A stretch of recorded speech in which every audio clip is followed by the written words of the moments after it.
All right, it's a good opportunity to to talk about a very important conversation. This is Enterprise TV. Kingsley Bass is my name. A warm welcome to you to the broadcast today.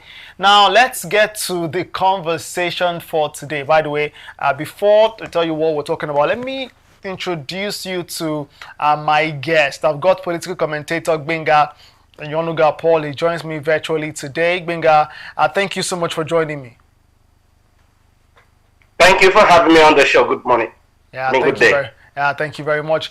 And I've got someone who preaches the gospel of service culture. She carries the matter on her head. Priscilla Amadi, thank you very much for joining me today. It's always amazing to join you on these segments, Kingsley. You know that. Thank you very much. Appreciate that. So let's get down to the conversation. Kingsley Bass is my name, and that's the cast today on the broadcast. Let's get down to it, shall we? This is Crosstalk. And so the recent closure of Onitsha Bridgehead Market by the National Agency for Food and Drug Administration and Control, that's NAFDAC, has sparked controversy, drawing both support and criticism. While NAFDAC justifies its decision as a necessary move to curb the sale of fake drugs and substandard goods, critics say that the move has unfairly affected innocent traders. As a matter of fact, leading the charge is the 2023 Labour Party presidential candidate and former governor of Anambra State, who knows the terrain very well. That's Peter Obi. He has condemned the blanket closure and is advocating for a more targeted approach. That's closing the path affected by this and leaving traders who are not affected by this, who don't trade in fake drugs and illicit substances, to continue to do their business. But in response, the presidency, as a matter of fact, someone who works with the presidency has accused Peter Obi of obstructing enforcement efforts in the country. So today we would break things down. We will talk about this particular matter. Is NAFDAC's approach justified in protecting public health? Or does it unfairly disrupt legitimate businesses? Could there have been a better way to handle this enforcement? So let's get talking. You met the cast already. Gbenga Yonuga Paul, political commentator, as well as service culture evangelist Priscilla Amadi. Priscilla, I'd like to start with you. And Gbenga, you would permit that, wouldn't you? Well, don't they say ladies first, right? So let's begin with Priscilla, shall we? Priscilla, let's get down to this. What do you make of NAFDAC's enforcement strategy? Was NAFDAC's total market shutdown an effective approach, or was that an overreach that is still unfairly punishing innocent traders? Could NAFDAC have adopted a more precise method of enforcement to target only those dealing in fake drugs? Thank you, Kingsley, for this question. I personally think that a more intentional, targeted approach would be the best bet. Anyone who understands the market terrain understands that there's an ecosystem in the markets. And that's from those who sell water to food to clothing. There's a lot, right? Even if the market may be maybe some kind of special market. Now, if you have confirmed that there are fake drug producers or sellers or whatever in an area, closing down an entire market is harsh. It's harsh because the people who are selling, who are not involved in these kinds of businesses, will be affected. Right now, the economy is biting and is difficult for everybody. Having your source of livelihood just shut down overnight, no matter how prepared you may be, is still a shock. But now, no enough prior notice, and you're saying you were trying to fight a certain situation, and then you decide to use the same brush to paint on everyone. That's not fair. There has to be intentionality to this approach. And if you want to actually not only get to do your job as NAFDAC, which we cannot take away from NAFDAC, you also need the buy-in of other people in the market, more of like community approach to these things. And if your approach is affecting everyone, how do you even get support from other members of the market who may have given you more intelligence to do your job better? I don't know if you get where I'm coming from, Kingsley. Yes. If you antagonize fellow people who use this business, it will not only be counterproductive, you will not get support from the market itself. You need the people's support to be able to do your investigations as well. That's my approach, and I think that I definitely understand where Mr. Peter Obi is coming from with his telling the NAFDAC that was quite harsh. All right. Imagine if you're selling biros, you don't even know that there are fake people doing their fake business in the market.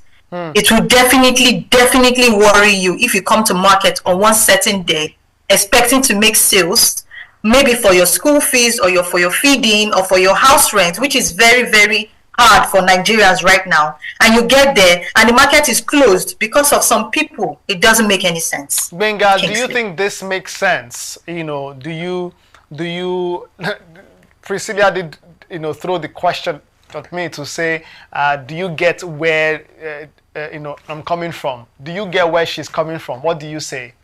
Well, as far as I'm concerned, I think the position of NAFDAC is very correct. And I think what they did in shutting down the whole market is the most sensible thing to do.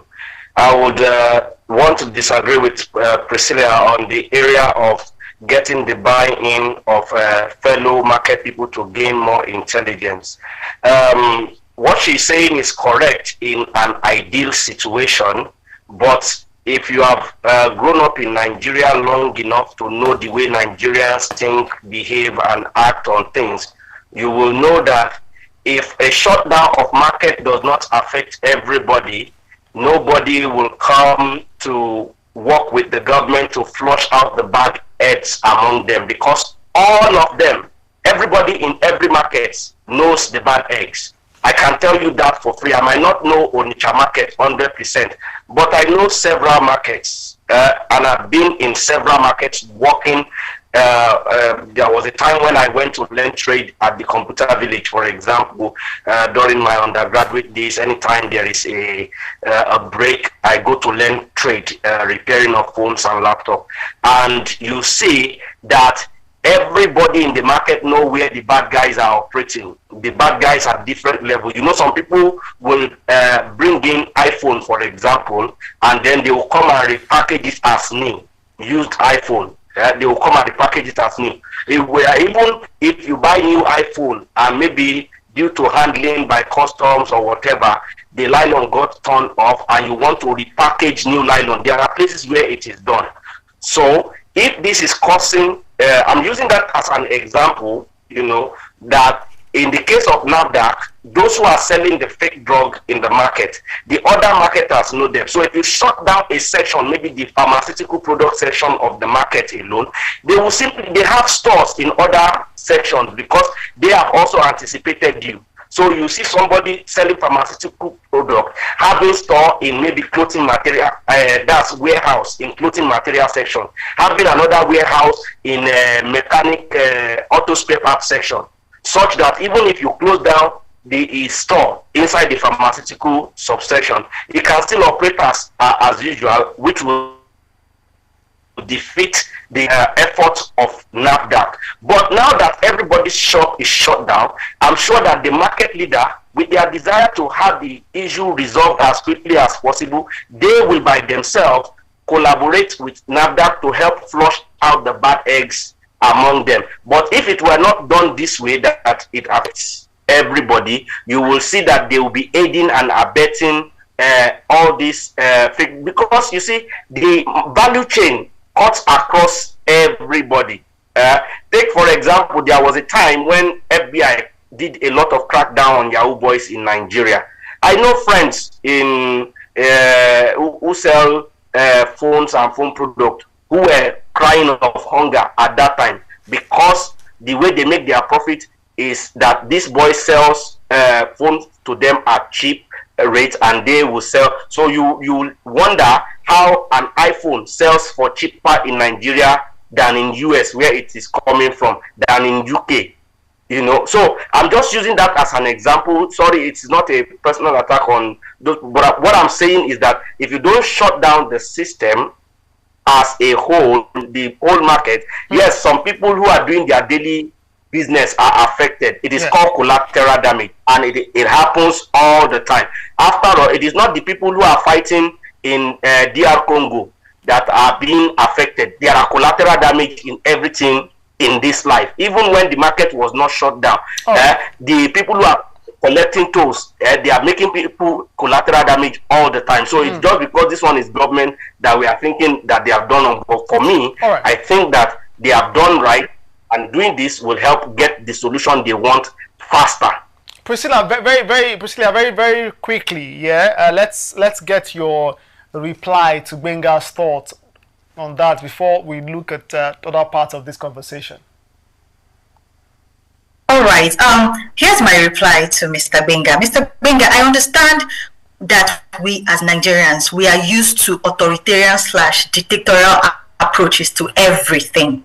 We don't even know how and where your human rights as a person is being encroached upon. First off, those individuals shouldn't have been running those businesses successfully in the market if they are actually leadership that are sincere. If we follow what you've just narrated now and said, oh, everybody knows what everybody is doing, it means that the leadership of that market also are aware of what is going on in that market and should have curbed it from the beginning. Now, we as Nigerians, we are not used to having human rights, because even though we practice democracy, we do not practice it in its true form.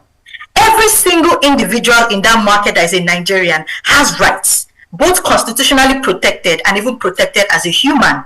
So if you say that there is fake drugs pandemic going on, it means that the security agencies, the leadership of the market, every single individual that have been collecting taxes from well-meaning and law-abiding citizens have not been doing their jobs. So instead of cracking down and shutting down the whole market, also affecting law-abiding citizens, why don't you crack down on these leaderships who are somewhat in cahoots with these individuals, collecting money from them, collecting tax from them, and not doing their jobs of stopping what is illegal going on? So you see, now using your lack of doing your job as a prerequisite for affecting the legit source of funds from other law-abiding citizens is the highest height of human rights abuse. And you see, when you grow up in a society, and this is why I preach about service culture all the way, when you grow up in a society that do not know when to stop when it comes to human rights, even from your family up until the big brother society, we don't know when you as a human is being treated like you are less of. So please, what I would request for is the individuals in that market should be treated as humans, and let the security agencies actually do their jobs of finding out illegalities and tackling it, and not shutting down a soft livelihood from the whole business. All right, so that we can balance this and be fair to Gbenga, to my gender too. Well, it's not gender war here. Gbenga, your reply real quick to Priscilla on this thought. Your human right is only guaranteed when it does not affect national security. The need for national security supersedes your human right. And so, speaking as a realist and not the ideal thing that needs to be done, the proliferation of fake drug in Nigeria is a national pandemic that is akin to a national security challenge. And when we get to that kind of bridge, human rights, the ideal that you aspire to when you are talking about human rights, comes second. It is not that we are used to autocratic system, or we are used to our human rights being abused and we don't know when to stop. No, it is the fact that the right things, when it needs to be done, not just in Nigeria, anywhere in the world, the so-called vanguard of human rights that you would want to use as example in the Americas and in Europe, they all have ways and means where, for the sake of national security, they trample on human rights of their citizens every day. But because the bigger goal, the bigger result is saving more life, by trampling on the human rights of a few lives is achieved, you come back to praise them. So what I'm saying, I'm not saying that it is the only method that could be done, but I'm saying that it is the most effective method, considering our climate, considering my knowledge of the market and how some of these people in the market operates. All right. Very quickly, let's talk about a very crucial part of this matter, and that's the intervention by Peter Obi. It is reported that he was there at the market guaranteed traders, but he made a tweet as well. He's made a tweet calling on NAFDAC to reopen a section of the market that where traders are not part of this illicit trade, and not part of this particular fake trading. So this Peter Obi's reaction to that tweet, is it justified, or did it amount to interference in law enforcement? Could this statement be interpreted as a defense of illegal traders, or was that simply advocating for fairness? I think I'll just begin with let's go with you, Priscilla, on this one too.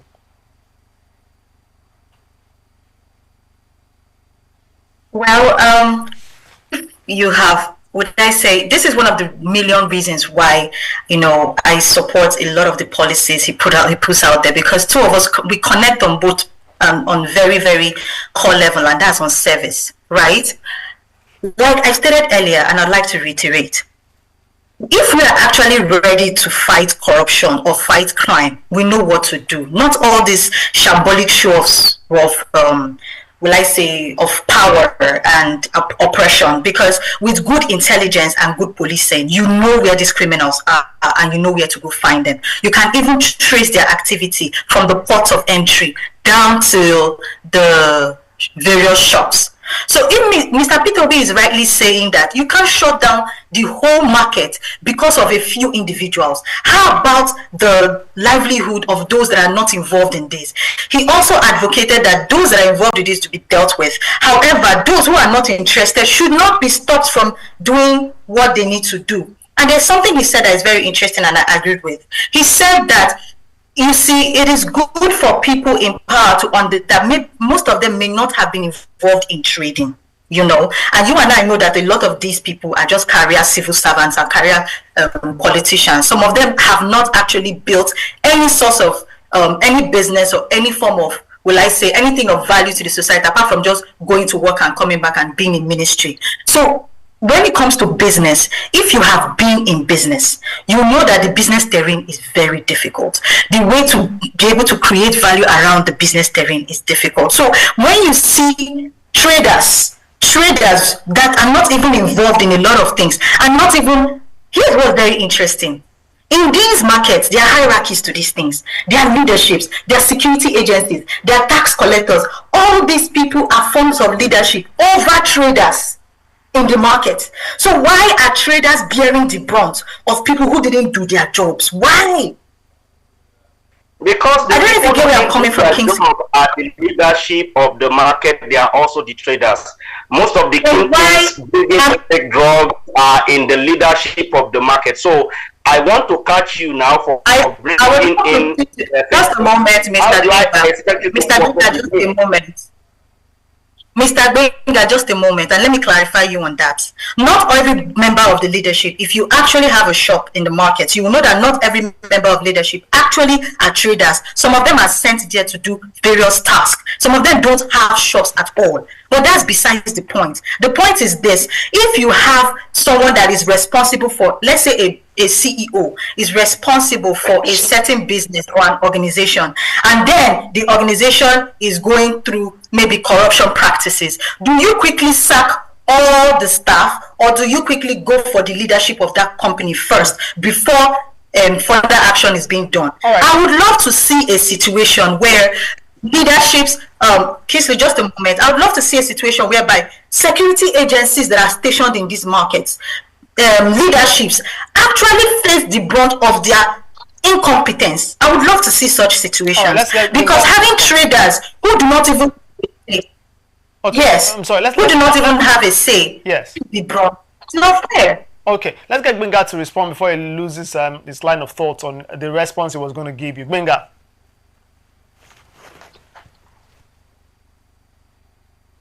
Gbenga, you have the floor now. First and foremost, I want to correct the notion when she started her statement in response to what Peter Obi said, saying that many people in politics have actually not traded their civil servants and that they don't know the intricacies of business. Did you know that as an advocate of even evangelist of service is what you call her? I don't think that should come from her in the first place. For this reason, the civil servants you are talking about, they are the ones who make the general environment, because among those civil servants you have teachers, you have people in various ministries, and yes, I will tell you for free, they know a lot more about business. Not everybody will do buying and selling, and that is not just the only core of business. So saying that civil servants, they don't know their job, because you ended your statement also calling that I never said that. I never said in the market don't do their jobs. Please do not misquote me. I'm a politician. I am busy politically right now. Please, let's stick to facts. I stated that all of them do and sell, and that's facts. You just confirm that now. Please, let's stick to facts. Most of them are civil staff that do not trade. You can't go and say civil servants don't know how to trade. You can't. No. It is wrong to state that. Mr. Gbenga, you are misquoting me. No, you are misquoting me. I'm not misquoting you. To make a point. You can make your point, but you will not trade me. I am making my point. Not that, Mr. Gentleman, lady, earlier. We're not communicating this. It is not just. It is. Every Nigerian who listen to this show, there are civil servants among them. There are people in government among them, and you need to understand that everybody wants to do their job to make Nigeria work. Except everybody does their job, and nobody's job is better than the other. Nobody's job requires a kind of knowledge that you think it requires maybe extraterrestrial knowledge. There is nothing special about buying and selling. Nothing at all that is special about buying and selling. In fact, if there's anybody that holds the core fabric of our society together, they are the people in civil service. Yes, they might have their challenge that corruption is pervasive, but it is everywhere, even among, because it is part of corruption that will make a trader to bring in products that have been banned, products that have expired, and then repackage them, fake products and whatever form and manner. So if you are saying that yes, certain people have jobs that they are not, all of us are not doing our job well, because in every market, like I am speaking from the perspective of someone who works in the market, even till today, who works in the market. I might not work full time in the market anymore now, like before, but I am speaking from the perspective of everyone who works in the market. That you see, the people who are bringing in this product, when they become wealthy, they are going to be in the market leadership.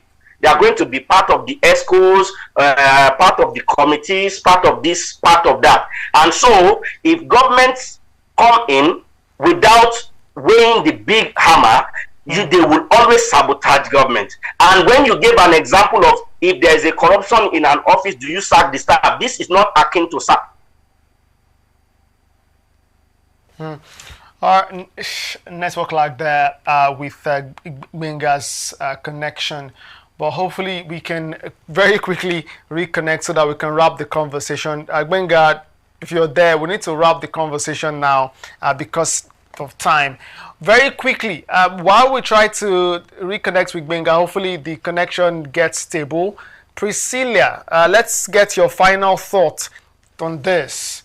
89 thereabout to now, who have been manipulating our FX and destroying our economy. That's for the bankers, and then for the traders who will make sure that whatever government tries to do to make local companies and indigenous companies to grow, they will make sure they frustrate it so that they can make huge gain on importation. So he is a known trader and is a politician of a high repute, and I think that on this one he should not have been saying that the government agencies are wrong in the way and manner they carried out their duty.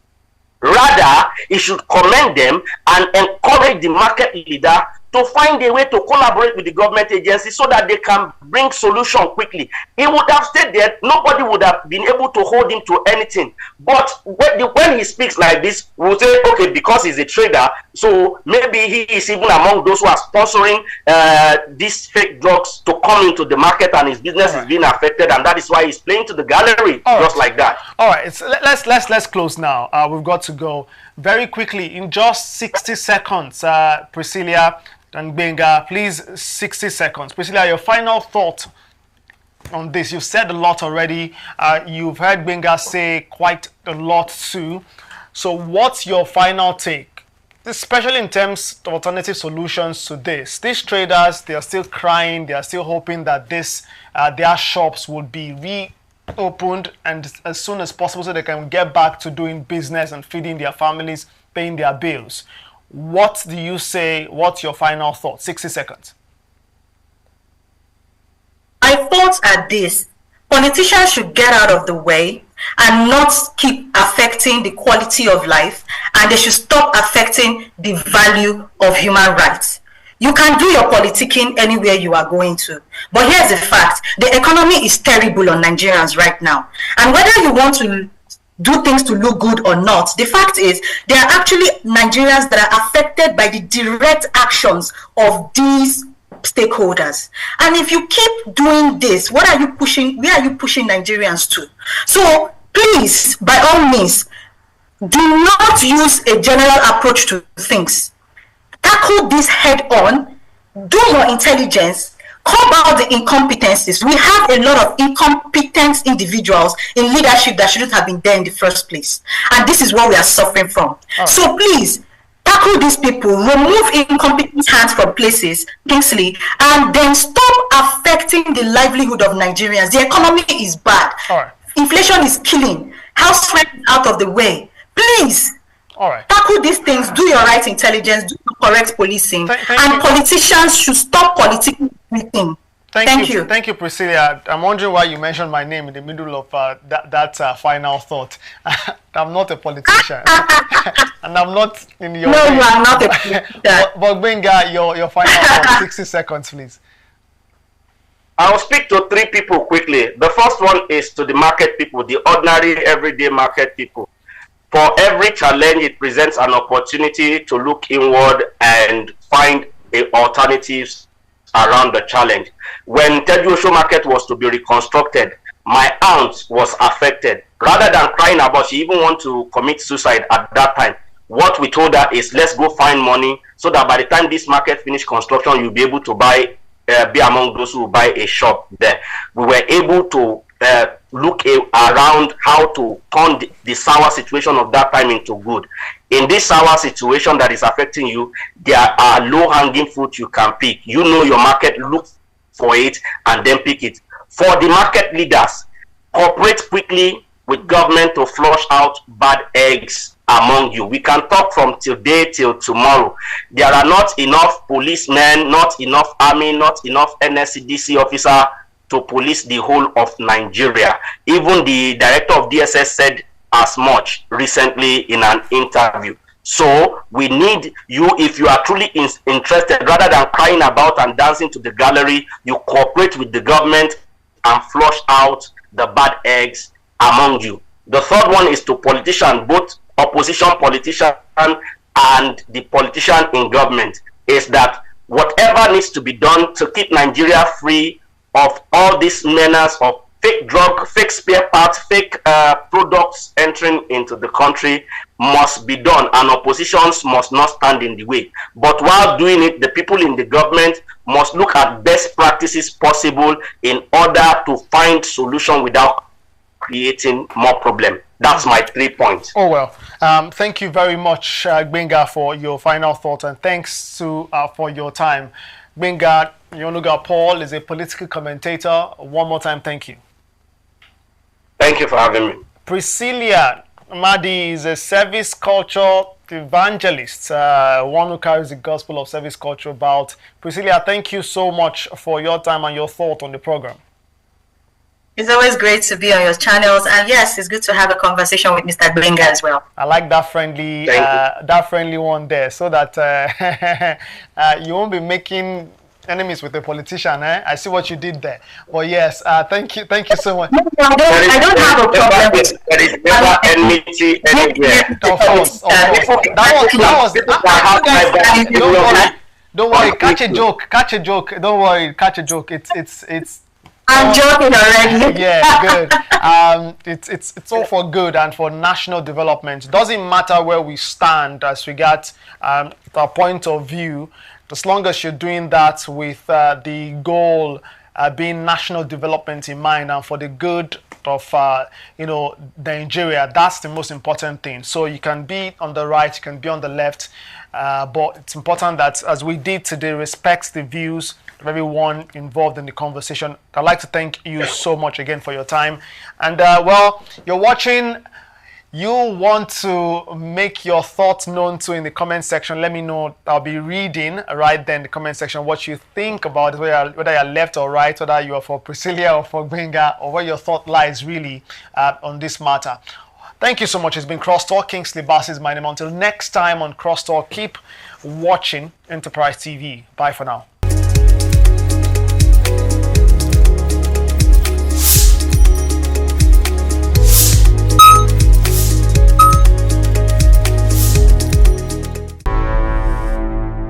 Enterprise TV, a tradition of truth.